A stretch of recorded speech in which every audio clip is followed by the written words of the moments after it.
കാണുന്ന ഖബർ മഹാനായ ഉബൈദത്ത് ബിൻ ഹാരിസ റളിയല്ലാഹു അൻഹുവിൻ്റെയാണ്.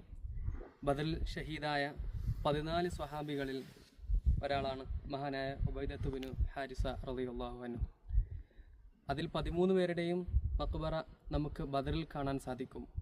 ബദറിൽ നിന്ന് ഇങ്ങോട്ട് ഏകദേശം 24 കിലോമീറ്റർ അകലെയാണ് ഈ മഖ്ബറ സ്ഥിതി ചെയ്യുന്നത്. ആദ്യം ബദറിൽ വെച്ചുകൊണ്ട് മഹാനായ ഉബൈദത്ത് ബിൻ ഹാരിസ റളിയല്ലാഹു അൻഹു മുറിവേൽക്കുകയും കുറച്ച് വാർദ്ധക്യമെത്തിയ കുറച്ച് പ്രായമായ സ്വഹാബിയായിരുന്നു മഹാനായ ഉബൈദത്ത് ബിൻ ഹാരിസ റളിയല്ലാഹു അൻഹു.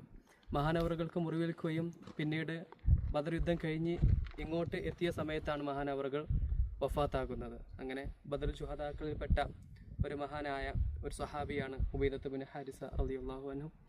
മഹാനവറുകളുടെ മഖ്ബറയുടെ ഖബറിനെ ചാരിയാണ് നാം ഉള്ളത്. അല്ലാഹു സുബ്ഹാനഹു വ തആല മഹാനവറുകളോട് കൂടെ സ്വർഗ്ഗത്തിൽ ഒരുമിച്ച് കൂടാൻ അല്ലാഹു നമുക്ക്